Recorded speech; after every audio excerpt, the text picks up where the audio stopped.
Hello students, इससे last lecture video में हमने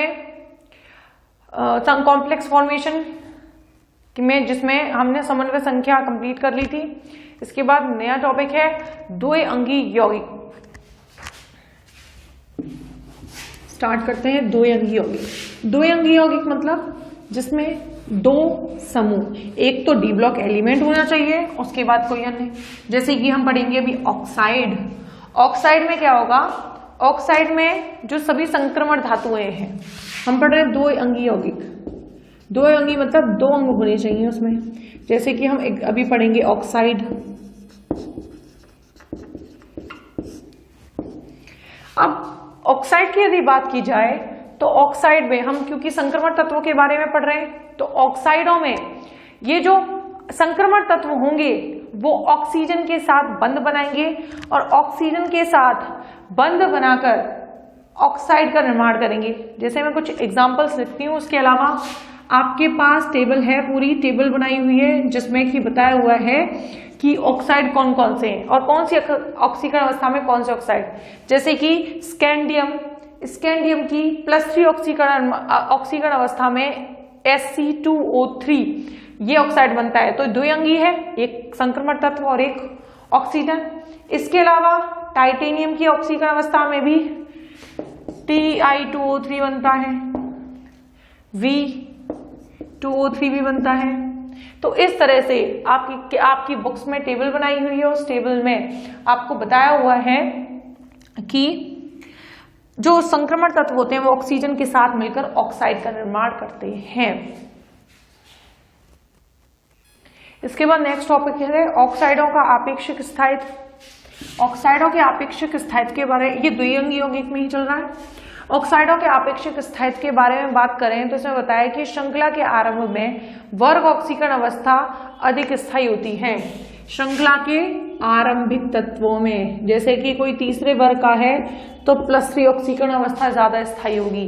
तो जैसे कि हम स्कैंडियम की बात करें, स्कैंडियम में तो +3 ऑक्सीकरण अवस्था स्थायी होती है। तो श्रृंखला के प्रारंभिक पदों में वर्ग ऑक्सीकरण अवस्था अधिक स्थायी होती है तथा अंतिम तत्वों में +2 ऑक्सीकरण अवस्था ही अधिक स्थायी होती है। तो श्रृंखला के आरंभिक तत्वों में वर्ग जिस वर्ग में उपस्थित है, जैसे आप वर्ग देख सकते हैं स्कैंडियम का लिया, और श्रृंखला के आगे के तत्वों में +2 ऑक्सीकरण अवस्था स्थायी होने लग जाती है। कारण क्या है? इसका कारण यह है कि प्रारंभ के जो तत्व होते हैं, प्रारंभ के तत्व कौन से तत्व? स्कैंडियम की बात ही कर लेते हैं स्टार्टिंग के तत्वों में। तो जो 3D और 4s, क्योंकि हम 3D और 4s ही तो इलेक्ट्रॉनिक विन्यास में पढ़ते हैं, 3D व 4s के मध्य जो ऊर्जा अंतर होता है वो कम होता है। D से हम इलेक्ट्रॉन S से निकालेंगे तो D से निकालेंगे तो S, बराबर ऊर्जा पे ही दोनों के इलेक्ट्रॉनों को निकाला जा सकता है। लेकिन अगर हम आगे के तत्वों की बात करें तो पहले के तत्वों में, आरंभिक तत्वों में क्या होता है, वर्ग जो 3D व अंतिम तत्वों में 3D व 4s कक्षकों के मध्य ऊर्जा अंतर बढ़ता जाता है और ऊर्जा अंतर बढ़ने पर D कक्षकों के साथ S कक्षकों के साथ D कक्षकों के इलेक्ट्रॉन बंध बनाने में भाग नहीं लेते, उन इलेक्ट्रॉनों को निकाला नहीं जा सकता और नहीं निकाल पाते हैं, तो ऑक्सीकरण अवस्था +2 को स्थायी माना जाता है कि 2 इलेक्ट्रॉन तो निकलेंगे ही कम से कम S कक्षक में से। तो इसीलिए इस तरह से +2 और प्रारंभिक और अंतिम तत्वों की जो ऑक्सीकरण अवस्थाओं के बारे में बताया कि कौन सी ऑक्सीकरण अवस्था स्थायी होती है ज्यादा और कौन सी कम होती है। इसके बाद नेक्स्ट टॉपिक है, अगर मैं इनकी संरचना के बारे में बात करूं कि इनकी संरचना कैसी होती है, तो इनकी संरचना HCP और CCP प्रकार की होती है। HCP मतलब अष्टफलकीय close packing, HCP hexagonal, HCP और CCP क्लोज पैकिंग, ये तो हो गया निबड़ संकुलन। CP मतलब निबड़ संकुलन, क्लोज पैकिंग।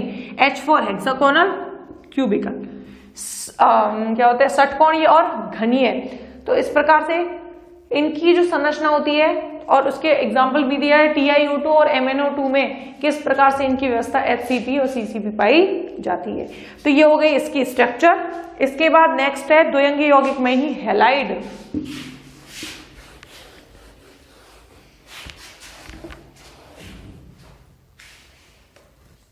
हैलाइड। अगर मैं हैलाइड की बात करूं तो ये द्विअंगी यौगिक है जिसमें संक्रमण धातु व हैलोजनों के मध्य बंध बनकर क्या बनते हैं, हैलाइडों का निर्माण होता है। जैसे एग्जांपल्स की बात करें VX2, VX3, तो इसमें क्या है, वेनेडियम हैलाइड, वेनेडियम हैलाइड। तो इसकी +2 ऑक्सीकरण अवस्था में, +3 ऑक्सीकरण अवस्था में, +2 और +3 ऑक्सीकरण अवस्था में, मतलब अपनी भिन्न भिन्न ऑक्सीकरण अवस्थाओं के आधार पर ये हैलाइडों का निर्माण करते हैं। और ये हैलाइड होते हैं, ये द्विअंगी यौगिक होते हैं, अर्थात इनमें एक संक्रमण धातु तथा हैलोजनों के मध्य बंध बनता है। इसके जो एग्जाम्पल्स हैं वो पूरी टेबल में आपके नोट्स में प्रोवाइड किए गए हैं। नोट्स में टेबल में जो भी हैलाइड हैं, स्कैंडियम के, वेनेडियम के, manganese, chromium, iron, copper, zinc, सभी के जो हैलाइड बनने वाले हैलाइड हैं वो बने हुए हैं, जिसमें हैलाइड का मतलब है हैलोजन, क्लोरीन, ब्रोमीन, आयोडीन आदि। ये जो हैलाइड द्विअंगी यौगिक होते हैं, इन हैलाइडों में अगर हम फ्लोरीन के साथ बने हुए हैलाइड की बात करें, फ्लोरीन के साथ बने हुए द्विअंगी यौगिक की बात करें, तो फ्लोरीन अपनी उच्चतम ऑक्सीकरण अवस्था में द्विअंगी यौगिक बनाता है, जबकि जो अन्य हैलाइड होते हैं वो अपनी निम्नतम ऑक्सीकरण अवस्था में द्विअंगी यौगिक बनाते हैं। इसका कारण क्या है, क्योंकि जो फ्लोरीन होता है, फ्लोरीन की उच्च विद्युत दृढ़ता के कारण ये बंध के इलेक्ट्रॉनों को अपनी तरफ मजबूती से बांधे हुए रखता है, और मजबूती से बांधे रखने के कारण दोनों में धनावेश और ऋणावेश प्रकृति बनी रहती है और आपस में आकर्षण बल के द्वारा मजबूती से बंधे हुए रहते हैं, क्योंकि फ्लोरीन की विद्युत दृढ़ता कैसी होती है, ज्यादा होती है। यहाँ पर द्विअंगी यौगिक कंप्लीट हुए जिसमें हमने ऑक्साइड और हैलाइड पढ़े, जिसमें संक्रमण धातु एक में ऑक्साइड तथा दूसरे में हैलोजन परमाणु के साथ बंध बना के द्विअंगी यौगिकों का निर्माण करती है। इसके बाद इसके जो प्रॉपर्टीज हैं डी ब्लॉक एलिमेंट्स की, जिनमें अंतिम 2 प्रॉपर्टी हैं अंतराकाशी यौगिक और नॉन स्टाइक्योमेट्रिक यौगिक। जो डी ब्लॉक एलिमेंट्स होते हैं वो अंतराकाशी यौगिकों का निर्माण करते हैं, और अंतराकाशी यौगिक होने का मतलब है जब कोई बंध, जैसे कोई संकुल बना हुआ है, उन संकुलों के मध्य अंतरावकाश पाए जाते हैं।